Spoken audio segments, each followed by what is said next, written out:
Good morning, and a warm welcome to your show, Sunny Mornings, Ocean Beach. I'm your host, Melissa, and it's Thursday, October 30th. You'll be interested to know.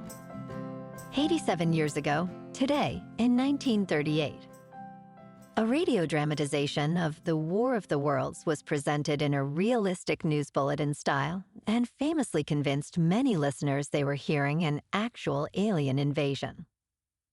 That broadcast showcased the power of radio storytelling to stir public imagination and led to new conversations about media responsibility and the influence of mass entertainment. So now you know. And now, it's time for the Surf Report. Thursday at Ocean Beach. This morning it's looking choppy with waves at 6 to 9 feet. Conditions stay consistent through the morning with the wind onshore at 8 to 12 miles per hour. By afternoon, waves drop slightly to 5 to 8 feet as the wind picks up to 15 miles per hour. Best time to ride is at 8 a.m. with a 5-foot high tide, when the west-northwest swell is 7 feet at 13 seconds, and the onshore wind is 8 miles per hour. The first high tide on Thursday will be 4.5 feet at 8:15 a.m., followed by a 3-foot low tide just before 1:30. The nearshore buoy in San Francisco Bar reads 62 degrees for the water temperature. Expect clean conditions with 4 to 6 foot waves on Friday, ideal for catching a barrel early on. Saturday sees a slight drop to 3 to 5 feet, with fair conditions but some choppy moments in the afternoon. Sunday brings a steady increase in swell, maintaining 4 to 6 feet in clean faces, making it the standout day of the period. This morning, it's mostly sunny, and it feels like 58 degrees, with 9 mile per hour wind. The sunset will take place at 6:13, and it will rise again tomorrow at 7:34. It looks like we're in for some partly sunny weather today, with a high near 59, and a gentle west-northwest wind at 9 to 14 miles per hour. Tonight, expect mostly cloudy skies with a low around 53, and a light northwest breeze. Looking ahead in the weather. Friday will be mostly sunny with a high near 61 and a northwest breeze around 6 to 9 miles per hour. The weekend stays mild with highs near 62 to 63 and nights in the mid-50s, and Monday remains partly sunny with a high near 62. Bonjour, food enthusiasts. This podcast is brought to you by Versailles Cafe and Pastries in Encinitas. Nestled on El Camino Real South, just north of Encinitas Boulevard, this cafe is a haven for culinary delights. Indulge in their amazing Eggs Benedict or their gluten-free crepes. You can grab a panini for lunch or just breeze on through to get your morning coffee. They are open every day from 8 to 5. So stop on by and don't forget to tell them Sunny Morning sent you. In local news, the Oakland Police Department announced that it is collaborating with the FBI's art crime team to investigate a burglary from the Oakland Museum of California's collection 2 weeks ago. Shortly before 3:30 in the morning on October 15th, a suspect or suspects broke into the museum's off-site storage facility and stole more than 1,000 items, including jewelry, Native American baskets, and other artifacts. Lori Fogarty, Executive Director and CEO of the Oakland Museum of California, stated the theft that occurred represents a brazen act that robs the public of our state's cultural heritage, noting that most of the stolen items were donated to the museum. This is a developing story, so check back for updates.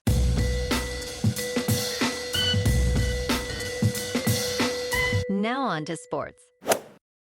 Haynes King, the quarterback for Georgia Tech, is gaining recognition as one of the toughest players in college football. Last year, he played against Georgia despite a right shoulder injury that caused him immense pain. Miraculously, just days before the game, he was able to throw deep passes. Head coach Brent Key noted that King has an innately high pain tolerance and can block out pain. In a remarkable performance, King threw for 303 yards and ran for 3 touchdowns, despite the Jackets' loss in 8 overtimes. His determination has led Georgia Tech to an 8-0 record and a number 7 ranking in the Associated Press poll. In local sports, Golden State Warriors coach Steve Kerr has been alternating between Quinten Post and Brandin Podziemski for the starting lineup during the team's first 5 games of the season, and this trend will continue. Post will be Kerr's primary choice when the Warriors need a larger lineup, as he explained following their 98-79 victory over the Los Angeles Clippers. Kerr expressed, "I think this is going to be a pattern for us," noting the veteran center Al Horford will come off the bench. Post had a standout performance with 12 points and 8 rebounds, contributing significantly to the win. Both players have proven they deserve starting roles, with Kerr emphasizing the importance of Post's development.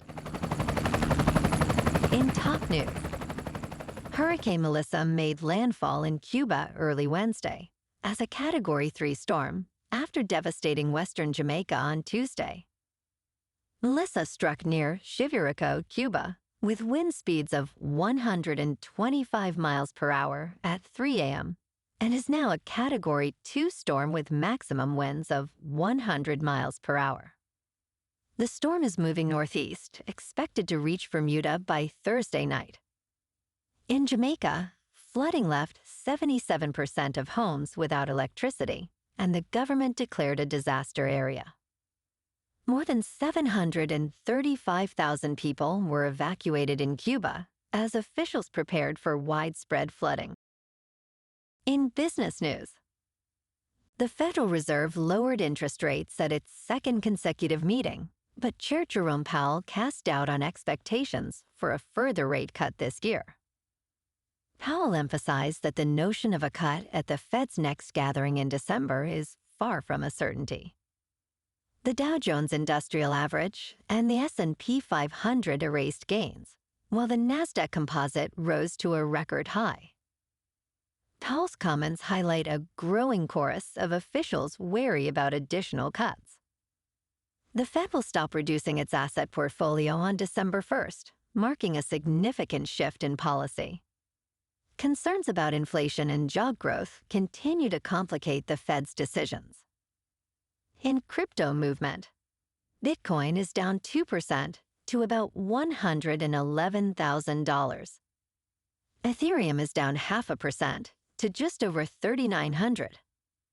And XRP is down 1% to $2.58. Moving on to a more local vibe. In our community spotlight on health and wellness, we are working with a national Pilates studio to bring you some free classes, so listen up. Check out Club Pilates, with several locations in the San Diego area.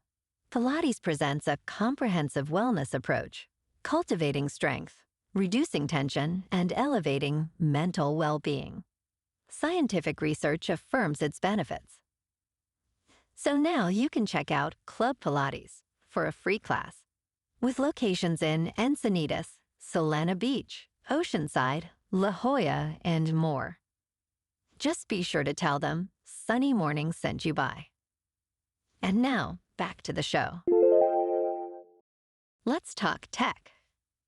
America only hurts itself by discounting what China has done well. After months of trade tensions, Presidents Donald Trump and Xi Jinping are scheduled to meet in Korea for a possible agreement. This presents an occasion for the United States to learn from China's rapid technological advancements. China has become a powerhouse, leading in artificial intelligence patents and clean energy technology. To regain its competitive edge, the United States must embrace innovation and absorb talent from China. Excessive competition in China has spurred unique advancements that the U.S. can learn from. Ignoring these lessons may leave America lagging behind. And in entertainment news, Taylor Sheridan, the mastermind behind hits like Tulsa King and Landman, is leaving Paramount after tensions with new chief executive David Ellison's leadership team. Sheridan valued creative freedom at Paramount, but that began to change with Ellison's arrival following the merger with Skydance. Disagreements over project pitches and budget scrutiny prompted Sheridan to sign a 5-year contract with NBC Universal, potentially worth up to $1 billion. While he plans to fulfill his remaining commitments to Paramount, the loss of Sheridan represents a significant challenge for Ellison, especially amid upcoming layoffs. Sheridan's departure highlights the struggle between fostering talent and controlling costs in the entertainment industry. Well, alrighty, folks, it's time for the quote of the day. And today, our quote comes from the American journalist and author Walter Lippmann. And he said, "We all think alike, no one thinks very much." And that's a wrap for this morning. You can check out our Instagram, YouTube, and TikTok for some captivating aerial videos with local news and the surf reports. Have an amazing day, my good friends. We'll see you tomorrow with another episode of Sunny Mornings, Ocean Beach.